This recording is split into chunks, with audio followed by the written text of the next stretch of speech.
토론은 없었다라는 거죠. 기사 볼까요? 끝까지 비방만, 토론은 없었다. 어제 이렇게 4명의 후보 저녁 8시부터 120분 동안 이 서로 이 정책, 이 외교안보, 정치개혁 등등의 부분에 대해서 좀 얘기를 나누는 자리였었는데 비방은 있었지만 토론은 없었다라는 겁니다. 여기서 한 발 더 들어간 제목이 있죠. 다음 기사를 좀 볼까요? 계엄권에 공격한 이재명, 이재명만 때린 김문수, 과거 발언 저격한 이준석이었다라는 얘기가 한 줄로 중앙일보의 제목입니다. 대체 어땠길래 이런 건지 먼저 계엄권에 공격한 이재명 후보의 목소리 잠깐 들어볼까요? 윤석열 대통령에 대한 탄핵 그리고 파면, 구속에 동의하십니까? 그 뭐 여러 가지 물으셨는데 윤석열 대통령이 지금 파면이 돼가지고 헌법재판소에서 아예 그 직이 없어졌지 않습니까? 네. 그래서 다만 여기에 이제 탄핵의 과정의 절차상으로 몇 가지 문제가 있었습니다. 일단 파면이 됐습니다. 그렇기 때문에 우리가 오늘 선거를 하는 거고 제가 그걸 인정하기 때문에 이렇게 후보로 나온 겁니다. 탄핵하는 게 타당했다, 파면하는 게 타당했다 이렇게 생각하신다는 겁니까? 지금 그렇지 않습니까? 헌법재판소에서 판결을 난 거니까. 내란 행위가 아니라고 계속 우기시더라고요. 이게 어떻게 내란이 아닐 수가 있냐? 이게 내란이 아니면 대체 어떤 게 내란입니까? 내란이 아니라고 말한 적이 없고요. 내란죄에 대한 재판은 지금 서울중앙지법에서 진행 중이니까 그 재판 결과에 따라서 판단을 해야 되지. 내란인지 아닌지는 형법에 의해서 판결이 나야지. 계엄은 계엄이고 내란은 내란이고 다른 거죠. 네, 사실 그동안 김문수 후보가 계엄이 잘못됐다라는 부분에 대해서 수차례 얘기를 했었던 바가 있죠. 그런데 탄핵에 대해서 뭔가 명확하게 얘기하지 않았던 측면이 있습니다. 근데 어제 이재명 후보가 그걸 콕 집어서 물어봤다라는 거죠. 그랬더니 한 얘기가 일단 파면이 됐으니까 선거를 하는 거고 그걸 인정을 하니까 내가 후보로 나온 거 아닙니까? 라는 게 김문수 후보의 어제 답변이었었는데 윤경호 의원님. 이건 탄핵에 이재명 후보의 질문은 동의합니까? 였었거든요. 탄핵에 동의를 했다는 겁니까? 안 했다는 겁니까? 어떻게 봐야 되죠? 저도 명확하게 이해가 쉽지 네. 않았어요. 그러니까 탄핵, 계엄, 파면 다 뭉뚱그려서 얘기했는데 물론 다 연결되는 거죠. 그러나 이 김문수 후보 그러면 딱 떠오르는 게 국회에서 우원식 국회의장이 국무위원들 책임 서영교 의원이. 네. 서영교 의원이 네. 사과할 생각이 있느냐, 사과해야 된다. 그랬을 때 끝까지 안 일어나고 버텼던 거. 어저께 토론에서도 그 대목에 대한 질문이 끝까지 나왔죠. 뭐 지금 어저께 상황만으로 놓고 본다면 김문수 후보는 필요에 따라서 말들이 좀 이렇게 탄력적으로 바뀌는 거 아닌가 이런 생각이 들어요. 네. 왜냐, 전광훈 목사와 손잡고 있을 때는 탄핵에 대해서 반대한다. 라고 뭐 얘기했었고, 그러나 지금 일반 유권자들을 상대로 얘기를 해야 할 때는 탄핵에 대해서 반대한다고 얘기하는 게 먹히겠습니까? 왜냐, 본인도 얘기했잖아요. 헌법재판소에서 이미 판결을 내려준 건데 내란죄에 대해서는 계엄에 대한 찬성 여부, 용인 여부, 수용 여부 이거하고 연결이 될 거니까 저는 어저께 이 얘기가 사실은 조금 더 강도 높게, 조금 더 진지하게 다뤄졌어야 될 문제다. 왜? 이번에 우리가 왜 대선을 이렇게 조기에 치르게 됐느냐. 결국은 계엄령, 그게 불법이냐 아니냐. 네. 그리고 그로 인해서 현직 대통령이 파면당하고 탄핵까지 당한 네. 그걸 나는 용인할 수 있느냐, 나는 찬성할 수 있느냐, 또는 난 절대 반대다. 이게 바로 이번 대선에서 유권자 각각에게도 중요한 이 투표의 기준이 되지 않을까라는 생각이 들어서요. 저는 어저께 마지막 정치 분야 토론이었으니까 네. 저 얘기는 상당히 좀 진지하게 다뤄졌어야 되는데 아쉽다 이런 생각이 좀 들었습니다. 네.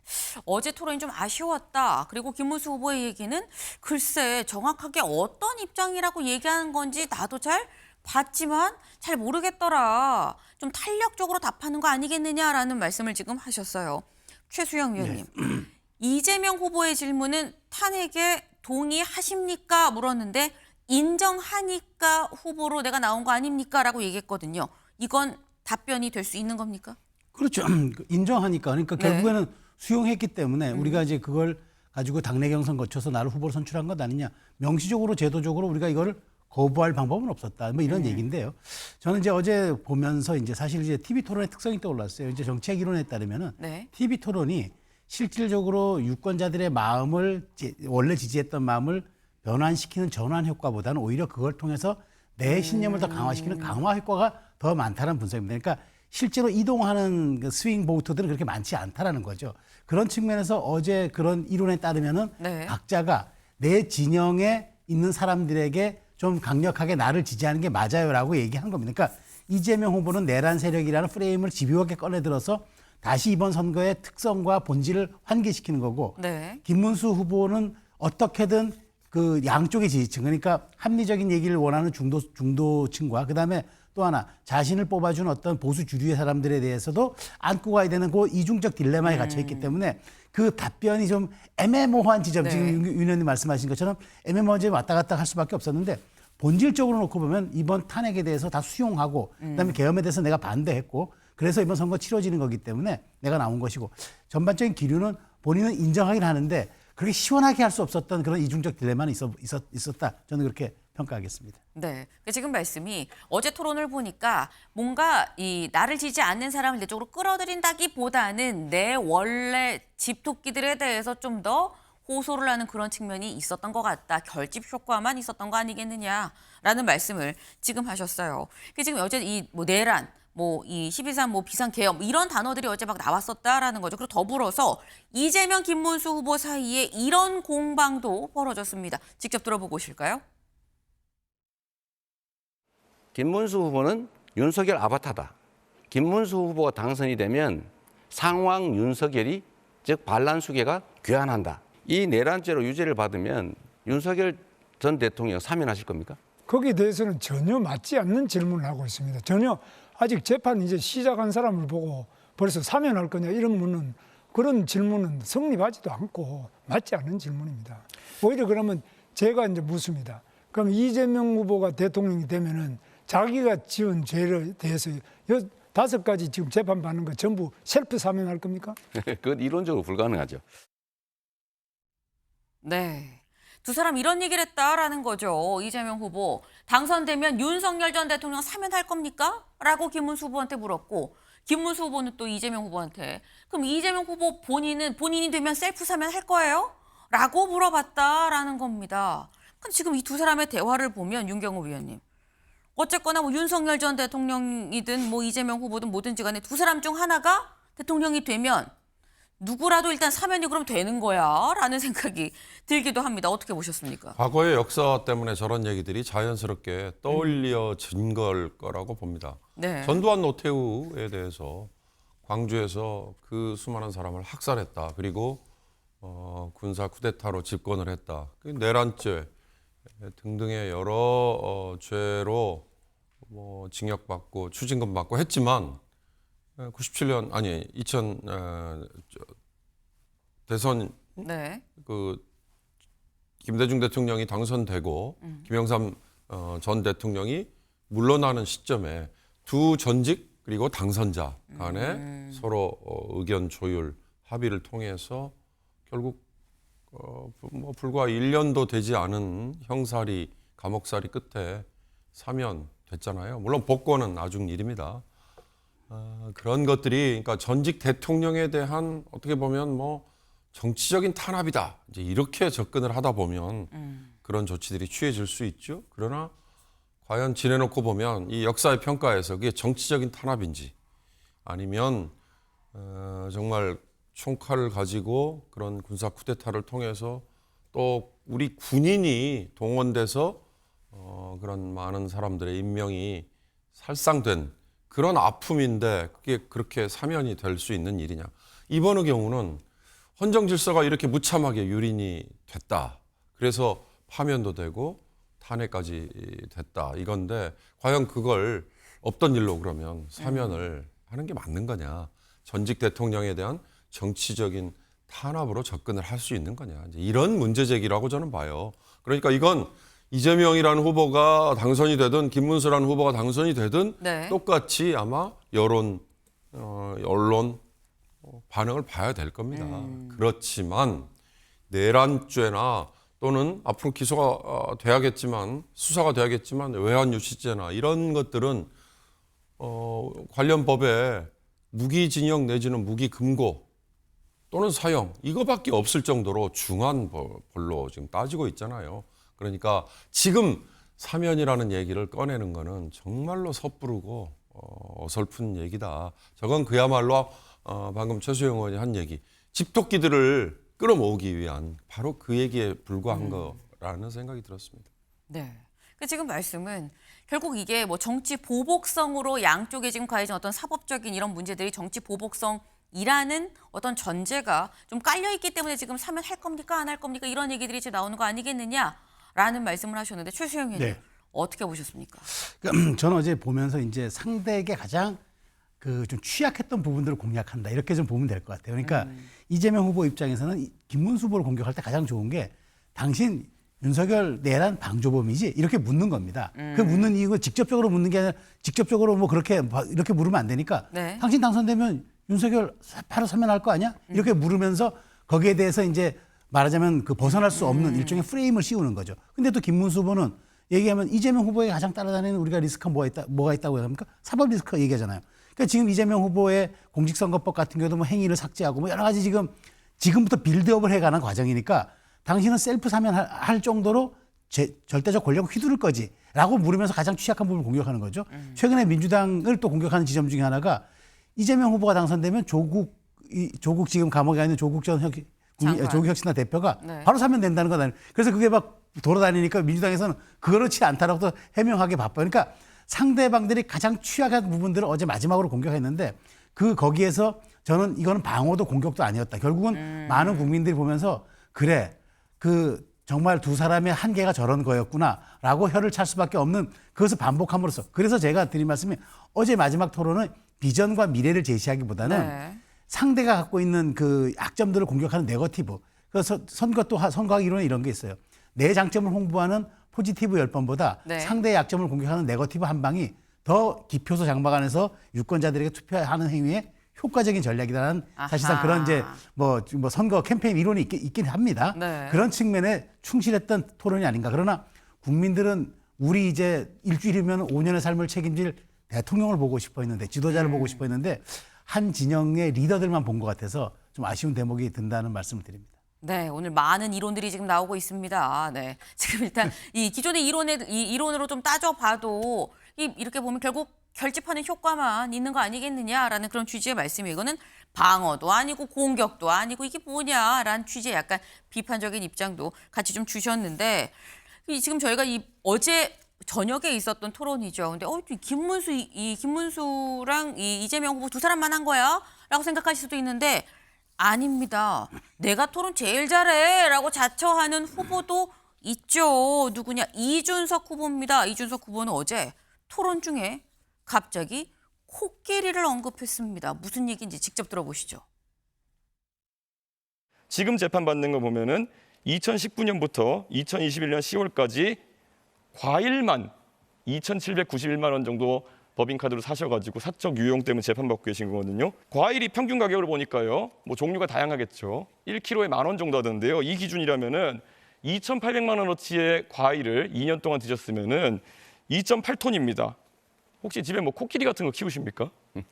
사람이 어떻게 이렇게 많은 과일을 집에서 이렇게 법인카드로 결제할 수 있는지 혼자 드신 겁니까? 아니면 어떻게 하신 겁니까? 그래서 엉터리라는 거예요. 그거는 제가 쓴 일도 없고 그 쓰는 거 본 일도 없고 실무부서에서 과일 거래를 했다는데 그걸 제가 어떻게 합니까? 그게 바로 엉터리 기소라는 뜻이고요. 그 사건에서는 제가 그걸 지시한 것으로 보여진다라고 기소를 했는데 그런 근거 자료가 한 개도 없어요. 그래서 엉터리 조작 기소다 이렇게 얘기하는 겁니다. 네. 코끼리가 왜 등장했느냐. 그러니까 쉽게 얘기해서 법카 얘기를 좀 하고자 꺼냈다라는 거죠. 과일 산 것만 따져보니까 이게 2,791만 원 정도 샀는데 무슨 과일인지 모르지만 일단 대략 1kg에 10,000원이라고 치면 2년 동안 먹었으면 2.8톤이다. 집에 코끼리 키우십니까? 라고 물어봤다라는 거예요. 최수영 의원님. 네. 어떻게 보셨습니까? 그러니까 이준석 후보가 참 네. 비유법 하나는 찰지게 동원합니다. 그러니까 우리가 2.8톤 그다음에 뭐 1kg에 10,000원 이러면 이제 체감이 안 돼요. 그런데 코끼리 한 마리가 소환되니까 그러니까 이제 많은 분들이 그럼 뭐 압수수색할 때 코끼리 있었냐서부터 댓글들이 올라오는데 저는 이제 그래서 이준석 후보가 특히나 이제 네이밍 능력과 좋은 능력은 참 탁월합니다. 우리가 사실 저런 것들은 이제 타격감은 있어요. 왜냐하면 우리가 어떤 걸 표현할 때도 뭐 여의도 면적의 30배 이렇게 해야지 딱 체감이 오지. 네. 뭐 이게 축구장 크기 뭐 40개 이렇게 해야 또 체감이 오지. 뭐 평방미터가 어떻게 하면 그게 잘 체감이 안 되잖아요. 그쵸. 그런 측면에서 이준석 후보가 이른바 디파인 규정하는 데는 참 탁월한 재능이 있다는 생각이 들어요. 근데 이재명 후보 역시 그냥 하던 대로 빠져나갔는데 저는 이제 이준석 후보는 사실 마지막에는 저는 이런 네거티브는 1, 2차 토론에서 잘 보여줬기 때문에 마지막은 오히려 청년 정치인의 희망을 좀 얘기했으면 어땠을까. 그러니까 이재명 후보에 대한 어떤 저격수 역할 말고 나는 이러한 그 일을 좀 해보겠다. 그러니까 당신과 나는 이런 점이 다르다는 점을 더 부각했으면은 조금 더 품격 있는 토론이 되지 않았을까. 어차피 이제 이준석 후보가 사실상 이제 완주를 하기로 결정한 이상 네. 그렇다면 이제 남은 것은 유의미한 득표율인데 뭐 대통령이 될 수도 있고 안 될 수도 있지만 내가 얼마큼 이제 이 지지를 얻느냐가 굉장히 앞으로 향후 자신의 정치적인 상징 자본과 그게 이제 일종의 자산이 자산이 될 텐데 그런 점에서 마지막에 저는 너무 네거티브의 공세를 펼쳤다. 쉽게 알아듣고 우리가 타격감을 일시 좀 약간 시원은 했지만 그렇지만 이준석의 본질은 무엇이지라는 질문을 좀 우리가 좀 유권자들의 생각을 이끌어내는 데는 조금 부족하지 않았나 그런 생각이 듭니다. 네. 지금 이제 이준석 후보가 만약에 저희 방송을 보고 있다면 약간 아플 수 있는 지적일 수 있겠다라는 생각이 드는 게 조언 능력이나 이런 어떤 감각적인 측면은 뛰어나지만 1차, 2차 때 충분히 어떤 그런 부분을 보여줬기 때문에 왜 이준석이어야 되는지에 대한 이준석의 어떤 미래 비전 부분에 대해서 좀 더 그런 능력을 썼으면 더 좋지 않았겠느냐 좀 이런 말씀을 지금 하셨어요. 네. 지금 저희가 코끼리가 토론에서 갑자기 왜 등장했어? 라면서 지금 저희 얘기를 좀 들어본 거죠. 그런데 코끼리는 어제 토론에서 처음 등장했지만 어제가 3차 마지막 토론이었었죠. 그런데 1차, 2차, 3차까지 빠지지 않고 나온 단어가 있습니다. 그게 뭐냐? 호텔 경제학이라는 거죠. 그 얘기도 잠깐 들어보고 올까요? 그 혹시 밥 맥티어라고 아세요? 모르겠습니다. 모르시죠? 네. 루카스 차이제 모르시죠? 호텔 경제학의 그 원전이라는 거죠. 네. 사실 지난 토론에서 많은 분들이 놀랐을 것이 이재명 후보가 호텔 경제학을 또 방어하기 위해서 루카스 차이제라는 분을 들고 나와가지고 그분을 아는지 저한테 물어봤었는데요. 이분이 알고 보니까 공산당 기관지, 독일 공산당 기관지의 편집장을 지내신 분입니다. 어떻게 조사하셨으면 국민들에게 본인의 호텔 경제학을 방어하기 위해 가지고 공산주의자의 철학을 들고 와서 가르치려고 드시느냐. 저는 이게 의아하거든요. 우선은 뭐든지 이렇게 종북몰이 하듯이 그렇게 공산당몰이 안 하시면 좋겠어요. 그 사례는 한국은행의 책자에도 나오는 사례예요. 이건 아주 고전적인 단순화된 경제 흐름에 관한 돈의 흐름에 관한 아주 일반적인 사례예요. 이걸 왜곡 과장해가지고 이거를 침소봉대하지 않는 게 좋지 않을까. 본인이 지난 토론에서 먼저 저에게 루카스 차이제 아냐고 물어보신 다음에 지금 저한테 종북몰이 하지 말라고 하고 계십니다. 그럼 지금 와가지고 회피한다고 저렇게 말씀하시는 것, 이게 바로 이재명 후보가 국민들을 대하는 태도다. 네. 이준석 후보. 이번엔 이준석 후보가 먼저 호텔 경제학을 다시 들고 나왔어요. 그럼 얘기를 한 게 보겠습니다. 이준석, 호텔 경제학 이거 공산주의 철학 아닙니까? 라고 얘기를 했었다라는 거죠. 그러니까 루카스 카이지가 공산당 기관지의 편집장이었기 때문에 그러니 호텔 경제학은 공산주의 철학인 거 아닙니까? 라는 취지의 얘기예요. 윤경호 의원님. 동의하십니까? 메카시즘인지 아니면 지금 50년대인지 뭐 이런 이제 되물음이 가능하죠. 물론 대중들을 상대로는 메카시즘 같은 원색적인 공격이 메카시즘이 뭔지 아시잖아요. 상대를 공산주의자로 몰아넣어서. 근데 그게 통했던 건 사회적인 분위기가 그걸 용인을 해주고 거기에 오히려 두려워했기 때문인데요. 지금은 오히려 역풍을 걱정해야 되는 거죠. 호텔 경제학이 세 번의 토론 내내 나왔다 그러지만 지금 이걸 보시는 시청자분들은 호텔 경제학의 기본적인 출발이 뭔지 혹시 아세요? 자, 경제가 이렇게 어려울 때, 불황일 때 재정에서 돈을 풀어서 경제를 살리는 거, 이게 해법이다 아니다. 그럼 그에 대한 논쟁이거든요. 그러니까 경제학자들 중에 케인즈를 이어받는 신고전주의라는 파와 그다음에 시장에 완전히 맡겨야 된다는 신자유주의 파, 근데 이 전에 윤석열 정부는 밀턴 프리드만이라는 학자를 동원해 가면서 신자유주의파를 더 선호하고 네. 더 추앙하는 듯한 분위기였잖아요. 그러나 경제 위기 때마다 금융위기, 외환위기 때마다 이런 신자유주의적인 정책을 추진했던 이 정부의 정책이 별로 재미를 못 봤단 말이죠. 어떻게 보면 실패의 원인이 됐단 말이죠. 그러니까 재정에서 돈을 푸는 게 우리의 정책입니다라는 말을 이재명 후보는 호텔 경제학이라는 그 내용에 아마 담았을 겁니다. 근데 그걸 이제 호텔 경제학이라고 명명을 했다는 거죠. 네. 이준석 후보가 우리 최수영 의원께서 얘기하셨습니다. 의원께서 얘기하셨습니다만 1차 때에 할 수 있는 얘기와 어저께가 마지막 공영방송에서 하는 토론회면 이때 할 수 있는 얘기는 좀 가려질 필요가 있다. 그런데 이준석이라는 후보는요.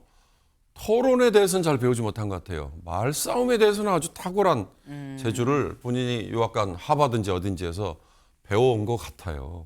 근데 우리가 지금 보려고 하는 거는 토론을 통해서 이준석이라는 후보가 갖고 있는 철학, 미래에 대한 비전, 경제에 대한 접근 방식 이걸 원하는 건데 저런 식의 무슨 뭐 루카스 누구 뭐 공산주의 했던 사람 그 사람을 들먹이기만 하면 너 빨갱이지 이제 이런 얘기가 과거엔 통했죠. 그러나 지금은 오히려 역풍이에요. 저한테 바른 기회가 더 주어질지 모르지만 이 대선 토론은요. 딱 하나만 제가 지적하면 이제 진행 방식을 바꿔야겠더라고요. 진행자, 사회자가 기계적인 중립의 시간 체크만 할 게 아니라 전문적인 식견을 가진 기자나 또는 뭐 언론인이나 아니면 학자들이 오히려 한 분야에 대해서 집중적으로 공격을 질문을 하고 추가 질문을 하고 네. 그래서 그 사람이 잘못 생각하고 있는 걸 있다면 짚어주고 또 옳게 생각한 게 있다면 그걸 키워주고 그래야 그 사람의 철학을 알 수 있잖아요. 우리가 97년부터 대선 토론 시작됐는데 이제는 바꿀 때가 됐다. 전 어저께까지 이어진 토론회를 보면서 그 생각을 강하게 했습니다. 네. 1차, 2차, 3차 토론까지 다 끝난 상황에서 나온 게 TV토론 무용론이다라는 게 참 뼈아픈 대목이긴 합니다. 무용론보다는 방식을 바꾸자는 거죠. 네, 방식을 좀 바꿔야 된다. 지금 방식은 안 된다라는 말씀을 지금 하셨어요. 지금 저희가 좀 요 위에 거를 지금 알아본 거죠. 호텔 경제학 공산주의 철학 아니냐라는 이준석 후보의 이재명 후보 공격을 좀 봤는데 이재명 후보도 가만히 있지 않았다라는 거죠. 이재명 후보는 이준석 후보한테 계엄 때 왜 집에 들러 샤워하고 온 겁니까? 라고 물어봤습니다. 직접 들어보시죠. 강남에서 술 드시다가 바로 국회로 온 것도 아니고 집에 가서 옷 갈아입고 샤워하고 그러고 지금 국회에 와서 다시 또 확인하면서 안 들어가고 그 다툼하면서 시간을 보냈다는 거잖아요. 술 드시다가 그때 알아서 집에 가서 샤워하고 거기서 이렇게 시간 끌고 있다는 게 도저히 납득이 안 되는데 해명을 한번 해봐 주시죠. 집에 가까운 위치에 있었고 그리고 식사 자리에 있던 다른 의원도 똑같이 했습니다. 그리고 제가 말씀드리지만은 제가 안 들어가려고 했다는 말씀은 허위 사실입니다. 제가 들어가려고 노력하던 모습이 다 찍혀 있는 것이고요. 국회 경비대가 담을 차단한 상황이었고 저는 거기에서 계속 들어가려고 하는 모습이 영상에 남아 있는 것인데 안 들어가려고 했다? 무슨 허위 사실을 주장하시는 겁니까? 제가 물어보는 핵심은 왜 집에까지 가서 샤워하고 옷 갈아입고 너무 여유롭지 않았냐 그 말씀 드리는 거예요. 똑같은 이유라면 제가 지난번에 말씀드린 것처럼 그럼 그때 들어오지 않은 민주당 의원 17명은 어떤 분들입니까? 땀 얘기하지 말고 본인 얘기를 해보세요. 아니요. 같은 기준을 적용하셔야죠. 아니 내가 물어본 건 본인 얘기예요. 자꾸 논점을 흐리지 뭘 마시고. 원하시는 건지 모르겠어요. 그러니까 왜 제가 그랬냐고 물어보죠. 저를 도덕적으로 비난하시려는 겁니까? 아니면 어떤 기준을 잡으시는 겁니까? 질문에 답을 하시는 게 좋지 않겠어요? 그러니까 무엇을 문제 삼으시는 아니 왜 겁니까? 집에 가서 샤워하고 그렇게 여유 있게 했냐? 나라의 운명이 달린 여유 있게 하지 않았습니다. 즉시 가서 즉시 나왔습니다. 글쎄 그게 그렇다고 하니까 그렇게 알겠습니다. 긴밀하게 민주당 의원 두 분이랑도 소통하고 있었습니다. 계속. 됐습니다.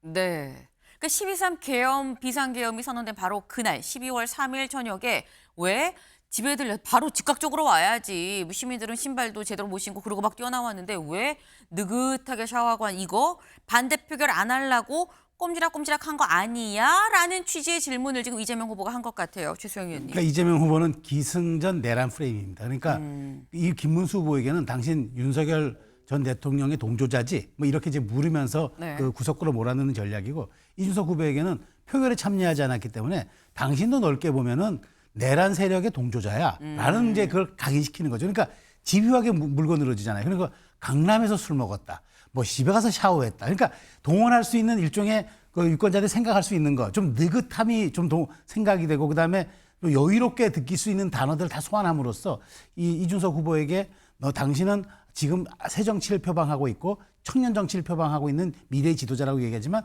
현실 정치에 가장 중요했던 표결에 참여하지 않았던 국회의원 아닙니까? 라고 묻는 거죠. 근데 이제 이준석 후보는 어찌됐건 끝까지 빠져나갑니다. 그럼 나랑 똑같이 표결에 참여하지 않은 민주당 의원은 어떻게 할 것이냐라고 이제 물으면서 빠져나가는데 사실 저게 본질일까요? 제가 다시 한번 말씀드리지만 국민들이 표결에 참여하지 않은 거 다 알고 이재명 후보도 국회 이동하고 국회 숲에 좀 있다가 들어갔던 것도 다 압니다. 중요한 거는 그 역사의 현장이 반복되지 않도록 우리가 이걸 딛고 미래로 나아가자고 지금 대선을 치르고 그 방법이 무엇냐고 서로에게 질문하는 건데 과거형으로 돌아가서 네 책임이 너 책임도 있고 이렇게 묻는다는 것은 너무 사실 편협하고 사실 옹색해 보이지 않습니까? 저는 그래서 저 토론이 이렇게 지금 길게 다룰 정도로 어제 장황했어요. 그러니까 국민들은 대선을 우리가 미래형 투표, 전망형 투표라고 하는데 과거형 투표처럼 비춰지는 그런 토론이 되어버렸기 때문에 저는 그 점에서 대단히 아쉽다. 그런 측면에서 이재명 후보 또한 1위 후보다운 또 대세론에 지금 좀 편승해 있는 그런 후보다운